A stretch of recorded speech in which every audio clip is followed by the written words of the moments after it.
तो आपणे जोयुं के अचल झड़पथी वर्तुळाकार मार्ग पर गति करता पदार्थनी गतिने नियमित वर्तुळमय गति कहेवाय। आकृतिमां आपणे दर्शाव्युं छे ते प्रमाणे कोई एक पदार्थ छे ए आर त्रिज्याना वर्तुळाकार मार्ग पर वी जेटली अचल झड़पथी गति करे छे अने आपणे जोई शकीए छीए के पी बिंदुनो स्थान सदिश आर छे अने पी डैश बिंदुनो स्थान सदिश आर डैश छे अने आर डैश वच्चेनो खूणो छे ए डेल्टा थीटा छे। हवे तमे जोई शको छो के वेग सदिश छे वी अने वी डैश ए हमेशा स्थान सदिशोने लंब होय, कारण के स्पर्शक हमेशा त्रिज्याने लंब ज होय एटले वी डैश अने वी ए बंने स्थान सदिशो आर डैश अने आर ने लंब होय।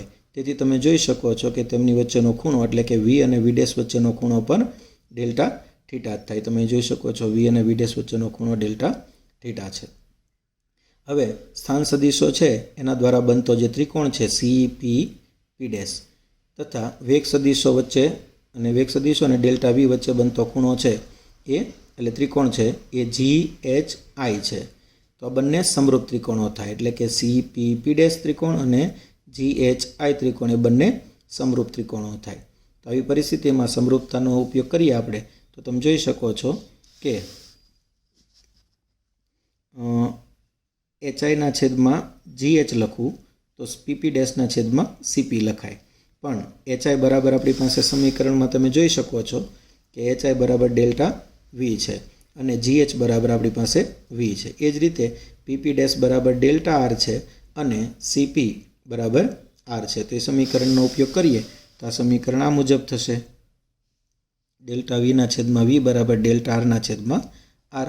माटे आ समीकरण छे एनो उपयोग करीए आपणे तो डेल्टा वी बराबर v upon r delta r मळशे। हवे व्याख्या मुजब तमने खबर छे के प्रवेगनुं मूल्य एटले limit delta t tends to 0 delta v ना छेदमां डेल्टा टी माटे limit delta t tends to 0 v upon r delta r ना छेदमां डेल्टा टी। आ किंमत अहीं मूकी दीधी डेल्टा वी नी। हवे वी अपॉन आर है तो अचल है एटले एने लिमिट नहीं लागे तो v upon r limit delta t tends to 0 delta r upon delta t. माटे तमे जोई शको छो के आ समीकरणनो आपणे उपयोग करीए तो वी अपॉन आर अने लिमिट काढी नाखीए तो d r upon d t थशे, पण d r upon d t एटले स्थानांतरनो समयनी सापेक्षे विकलन एटले वेग थशे तो v upon r into v तो वी स्क्वेर ना छेदमां आर जे केंद्रगामी प्रवेगनुं सूत्र छे। तो आम नियमित वर्तुळाकार गतिमां प्रवेग छे ए केंद्रगामी होय छे अथवा तो त्रिज्यावर्ती होय छे एटले एने केंद्रगामी के त्रिज्यावर्ती प्रवेग कहीए छे जेनुं सूत्र छे वी स्क्वेर अपॉन आर।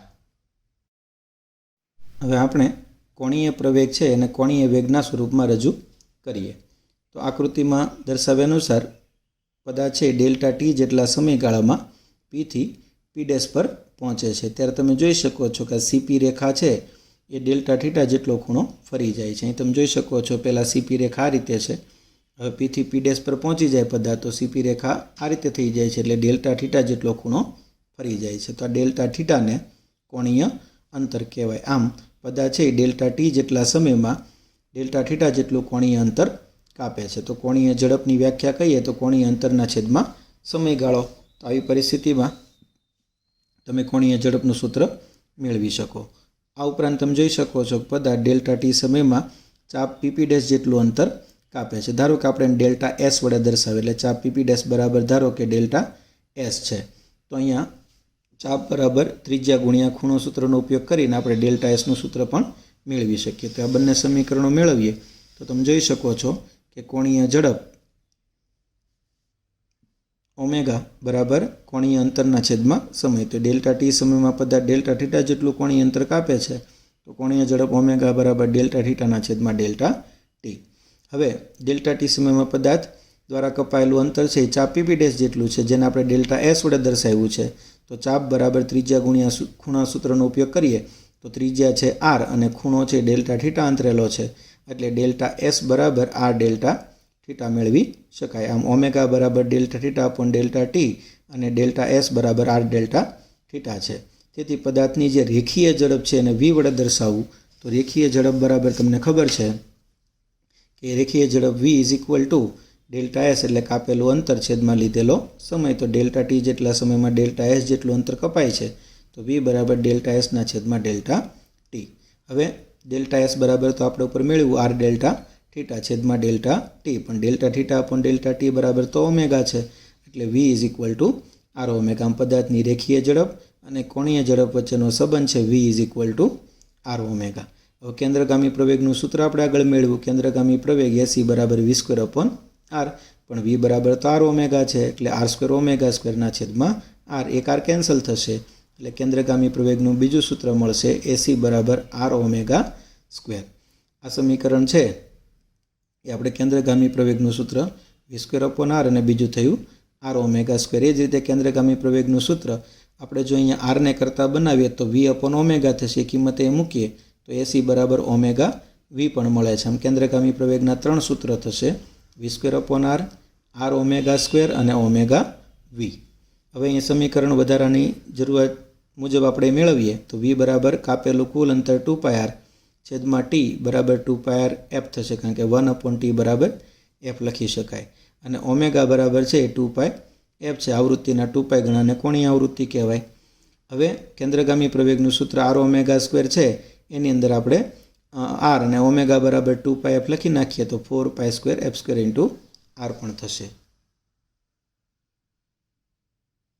સ્વાધ્યાય 4.1 રકમ આ પ્રમાણે છે. નીચે આપેલી ભૌતિક રાશિઓમાંથી દર્શાવો કે કઈ સદિશ રાશિ છે અને કઈ અદિશ રાશિ છે. કદ, દ્રવ્યમાન, ઝડપ, પ્રવેગ, ઘનતા, મોલ સંખ્યા, વેગ, કોણીય આવૃત્તિ, સ્થાનાંતર અને કોણીય વેગ. તો આપણે આમાંથી કઈ સદિશ છે અને કઈ અદિશ તે જણાવવાનું દ્વારા ફરતી જોતા જઈએ તો અહીંયા સદિશ અને અદિશ રાશિઓનું લિસ્ટ આપણે અહીંયા બનાવ્યું. તો તમે જોઈ શકો છો કદ તો કે અદિશ, દ્રવ્યમાન અદિશ, ઝડપ અદિશ, પ્રવેગ સદિશ, ઘનતા અદિશ, મોલ સંખ્યા અદિશ, વેગ સદિશ, કોણીય આવૃત્તિ અદિશ, સ્થાનાંતર સદિશ, કોણીય વેગ સદિશ. આમ સદિશ રાશિઓ છે પ્રવેગ, વેગ, સ્થાનાંતર, કોણીય વેગ, અને અદિશ રાશિઓ છે આમાંથી કદ, દ્રવ્યમાન, ઝડપ, ઘનતા, મોલ સંખ્યા અને કોણીય આવૃત્તિ. સ્વાધ્યાય 4.2 રકમ આ પ્રમાણે છે. નીચે આપેલ યાદીમાંથી 2 અદિશ રાશિઓ ઓળખી બતાવો. રાશિઓ આ પ્રમાણે છે બળ, કોણીય વેગમાન, કાર્ય, વિદ્યુત પ્રવાહ, રેખીય વેગમાન, વિદ્યુત ક્ષેત્ર, સરેરાશ વેગ, ચુંબકીય ચાકમાત્રા અને સાપેક્ષ વેગ. તો મિત્રો બળ એ સદિશ રાશિ છે, કોણીય વેગમાન સદિશ છે, કાર્ય અદિશ છે, વિદ્યુત પ્રવાહ અદિશ છે, રેખીય વેગમાન સદિશ, વિદ્યુત ક્ષેત્ર સદિશ, સરેરાશ વેગ પણ સદિશ, ચુંબકીય ચાકમાત્રા સદિશ રાશિ છે અને સાપેક્ષ વેગ પણ સદિશ રાશિ છે. તો આપેલી રાશિઓમાંથી આપણને કાર્ય અને વિદ્યુત પ્રવાહ એ બંને અદિશ રાશિઓ છે, જ્યારે બાકીની બધી એટલે કે બળ, કોણીય વેગમાન, રેખીય વેગમાન, વિદ્યુત ક્ષેત્ર, સરેરાશ વેગ, ચુંબકીય ચાકમાત્રા અને સાપેક્ષ વેગ એ સદિશ રાશિઓ છે. સ્વાધ્યાય 4.3 રકમ આ પ્રમાણે છે. નીચે આપેલ યાદીમાંથી ફક્ત સદિશ રાશિઓ ઓળખી બતાવો. તો રાશિઓ આ પ્રમાણે છે તાપમાન, દબાણ, આઘાત, સમય, પાવર, કુલ પથલંબાઈ, ઉર્જા, ગુરુત્વીય સ્થિતિમાન, ઘર્ષણાંક અને વિદ્યુતભાર. તો મિત્રો તાપમાન અદિશ છે, દબાણ અદિશ છે, આઘાત સદિશ છે, સમય અદિશ, પાવર અદિશ, કુલ પથલંબાઈ અદિશ, ઉર્જા અદિશ, ગુરુત્વીય સ્થિતિમાન અદિશ, ઘર્ષણાંક અદિશ અને વિદ્યુતભાર પણ અદિશ. તો આ નીચે આપેલી જે યાદીઓ છે યાદીમાંથી એક આઘાત એટલે વેગમાનનો ફેરફાર એ માત્ર એક સદિશ રાશિ છે, બાકીની બધી અદિશ રાશિઓ છે. સ્વાધ્યાય 4.4 રકમ કંઈક આ મુજબ છે. કારણ સહિત જણાવો કે અદિશ તથા સદિશ રાશિઓ સાથે નીચે દર્શાવેલ કઈ પ્રક્રિયાઓ અર્થપૂર્ણ છે. એ 2 અદિશોનો સરવાળો, બી સમાન પરિમાણના એક સદિશ અને એક અદિશનો સરવાળો, સી એક સદિશનો એક અદિશ સાથે ગુણાકાર, ડી 2 અદિશોનો ગુણાકાર, ઈ 2 સદિશોનો સરવાળો, એફ એક સદિશના ઘટકનો તે જ સદિશ સાથે સરવાળો. તો આપણે પહેલાં જોઈએ વિકલ્પ એ 2 અદિશોનો સરવાળો. તો 2 અદિશોનો સરવાળો છે તે અર્થપૂર્ણ નથી. કારણ એ છે કે સમાન પરિમાણ ધરાવતા અદિશોનો જ સરવાળો થઈ શકે, જુદા જુદા પરિમાણ ધરાવતા અદિશોનો સરવાળો થઈ શકતો નથી. આમ 2 અદિશોનો સરવાળો અર્થપૂર્ણ નથી. બી છે સમાન પરિમાણના એક સદિશ અને એક અદિશનો સરવાળો. તો મિત્રો આ છે એ પણ અર્થપૂર્ણ નથી, કારણ કે એક સદિશ અને એક અદિશનો સરવાળો ક્યારેય થઈ શકતો નથી. એટલે અદિશ સાથે સદિશનો સરવાળો કદી હોય નહીં, એટલે આ વિધાન છે એ અર્થપૂર્ણ નથી. ત્રીજું જે છે એ સી વિકલ્પ છે, એક સદિશનો એક અદિશ સાથે ગુણાકાર. આ પ્રક્રિયા અર્થપૂર્ણ છે, કારણ કે તમે જોઈ શકો છો કે સરેરાશ વેગને સમયગાળા સાથે ગુણાકાર કરવું તો મને સ્થાનાંતર મળે છે. એટલે એક સદિશ સરેરાશ વેગનો એક અદિશ સમય સાથેનો ગુણાકાર કરીએ તો આપણને સદિશ એટલે કે સ્થાનાંતર મળે છે. આમ એક સદિશનો એક અદિશ સાથેનો ગુણાકાર અર્થપૂર્ણ છે. ડી છે બે અદિશોનો ગુણાકાર. તો બે અદિશોનો ગુણાકાર પણ અર્થપૂર્ણ છે, કારણ કે જો હું પાવરનો સમય સાથે ગુણાકાર કરું તો મને કાર્ય મળે છે. પાવર ગુણ્યા સમય બરાબર કાર્ય. તો પાવર અદિશ છે, સમય અદિશ છે અને કાર્ય પણ અદિશ છે. એટલે બે અદિશોનો ગુણાકાર કરવાથી આપણને કંઈક અર્થપૂર્ણ પરિણામ મળે છે. એટલે આ જે પ્રક્રિયા છે તે અર્થપૂર્ણ છે. ઈ છે બે સદિશોનો સરવાળો. તો બે સદિશોનો સરવાળો અર્થપૂર્ણ નથી. કારણ પણ એ જ છે કે સમાન પરિમાણ ધરાવતા સદિશોનો સરવાળો થઈ શકે, અસમાન પરિમાણ ધરાવતા સદિશોનો સરવાળો થઈ શકે નહીં. એટલે બે સદિશોનો સરવાળો એ અર્થપૂર્ણ નથી. અને એફ એક સદિશના ઘટકનો તે જ સદિશ સાથેનો સરવાળો. તો આ પણ અર્થપૂર્ણ નથી, કારણ કે સદિશના ઘટકોનો તે જ સદિશ સાથે સરવાળો કદી થઈ શકતો નથી. આમ આ પ્રક્રિયા પણ અર્થપૂર્ણ નથી. સ્વાધ્યાય 4.5 નીચે આપેલ પ્રત્યેક કથનને ધ્યાનપૂર્વક વાંચો અને કારણ સહિત દર્શાવો કે તે સાચું છે કે ખોટું. એ કોઈ સદિશનું મૂલ્ય હંમેશા અદિશ હોય છે. બી કોઈ સદિશનો દરેક ઘટક હંમેશા અદિશ હોય છે. સી કોઈ કણ દ્વારા કપાયેલ અંતરની કુલ પથ લંબાઈ હંમેશા સ્થાનાંતર સદિશના મૂલ્ય જેટલી હોય છે. ડી કોઈ કણની સરેરાશ ઝડપ સમાન સમયગાળામાં કણના સરેરાશ વેગના મૂલ્યથી વધારે કે તેના જેટલી હોય છે. અને ઈ ત્રણ સદિશો કે જે એક જ સમતલમાં નથી તેમનો સરવાળો કદાપી શૂન્ય સદિશ થતો નથી. તો શરૂઆત કરીએ વિકલ્પ એથી. કોઈ સદિશનું મૂલ્ય હંમેશા અદિશ હોય છે. તો આ વિધાન છે એ સાચું છે, કારણ કે સદિશનું મૂલ્ય એ હંમેશા એક સંખ્યા છે, આથી તે અદિશ હોય છે. બી કોઈ સદિશનો દરેક ઘટક હંમેશા અદિશ હોય છે. આ વિધાન ખોટું છે, કારણ કે દરેક સદિશનો પ્રત્યેક ઘટક છે એ હંમેશા અદિશ હોતો નથી. સી કોઈ કણ દ્વારા કપાયેલ અંતરની કુલ પથ લંબાઈ હંમેશા સ્થાનાંતર સદિશના મૂલ્ય જેટલી હોય છે. તો આ વિધાન ખોટું છે, કારણ કે પથ લંબાઈ is greater or equal to સ્થાનાંતરનું મૂલ્ય હોય. એટલે પથ લંબાઈનું મૂલ્ય ક્યાં તો સ્થાનાંતરના મૂલ્ય જેટલું હોય અથવા સ્થાનાંતરના મૂલ્ય કરતાં વધારે હોય છે. એટલે આ સી વિકલ્પ છે તે ખોટો છે.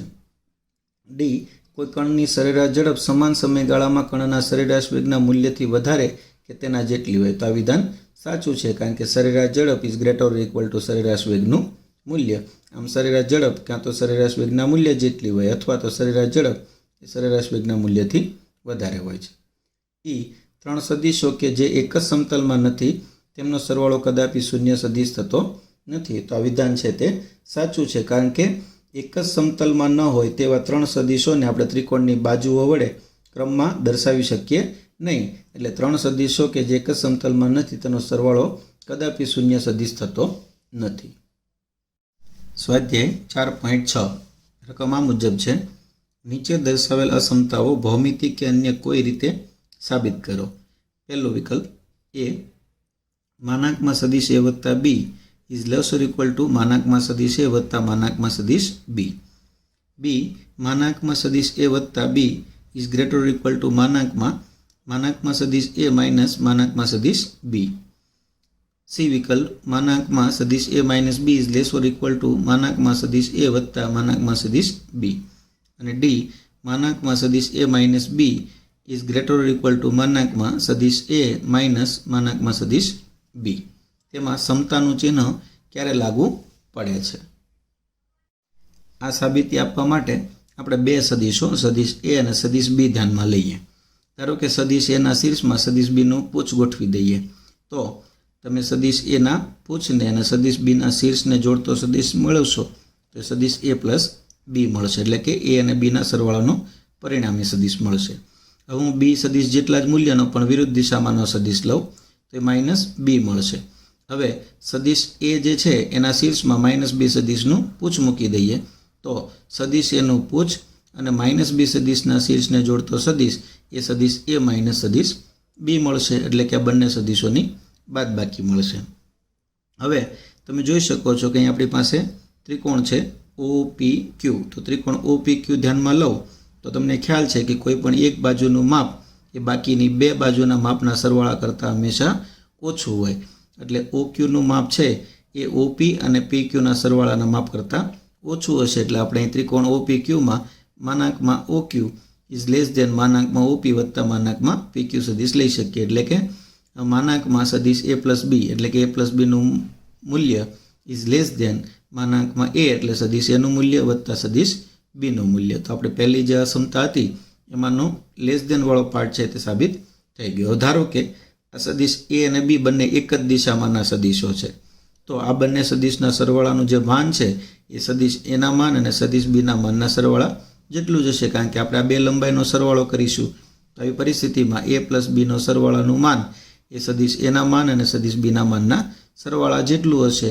તો સમીકરણ નંબર 2 આપીએ તો સમીકરણ 1 અને 2 પરથી આપણે કહી શકીએ કે માનાંકમાં સદિશ A plus B is less or equal to માનાંકમાં સદિશ A વત્તા માનાંકમાં સદિશ B.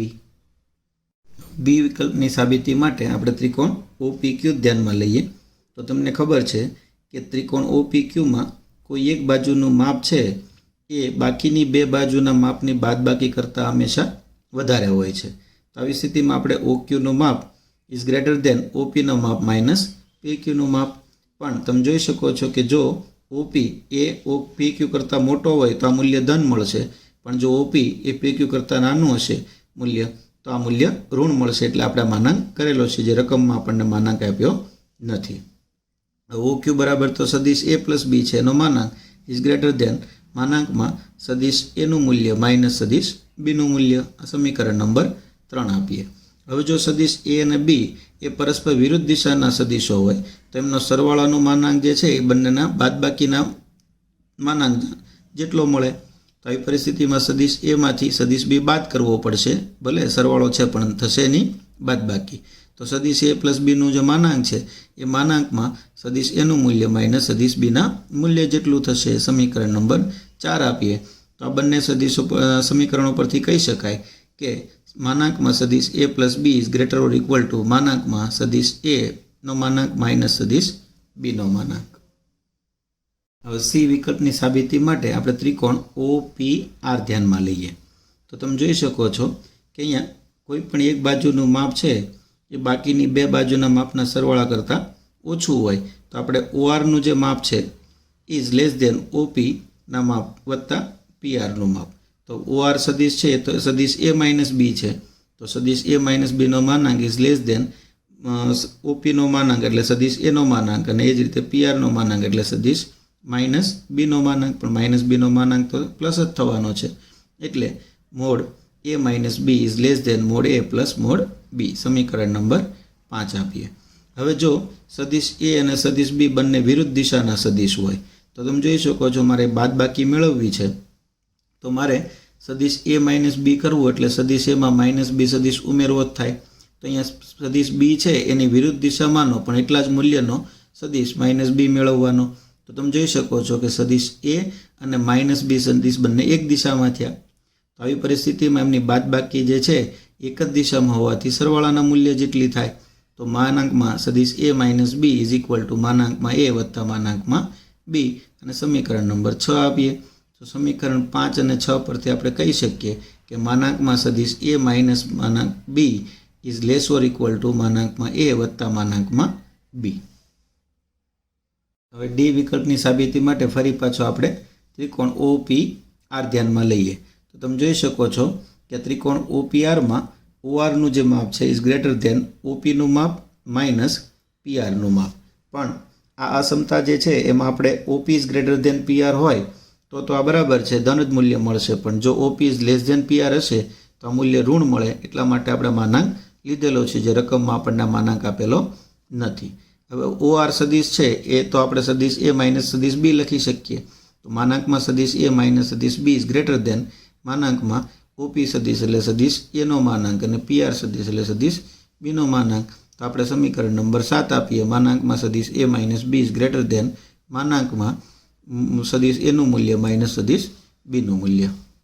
હવે જો સદિશ A અને સદિશ B એક જ દિશાના સદિશો હોય તો આપણે સદિશ A માઇનસ B કરવું છે, એટલે Bનો વિરુદ્ધ પણ એટલા જ મૂલ્યનો સદિશ મેળવવો પડશે. તો આપણે B જેટલા જ મૂલ્યનો પણ વિરુદ્ધ દિશામાંનો સદિશ માઇનસ B મેળવીએ. તો તમે જોઈ શકો છો કે સદિશ A અને માઇનસ B બંને વિરુદ્ધ દિશાના સદિશો છે, એટલે એમની બાદબાકી થશે તો માનાંકમાં સદિશ a minus B is equal to માનાંકમાં મોડ સદિશ a minus mod minus B સદિશ. પણ તમે જોઈ શકો છો કે આનો માનાંક તો ધન જ થઈ જવાનો છે એટલે આપણે સદિશ a માઇનસ બીનો માનાંક બરાબર માનાંકમાં સદિશ એનું મૂલ્ય માઇનસ સદિશ બીનું મૂલ્ય જ લખી શકીએ. સમીકરણ નંબર આપીએ 8.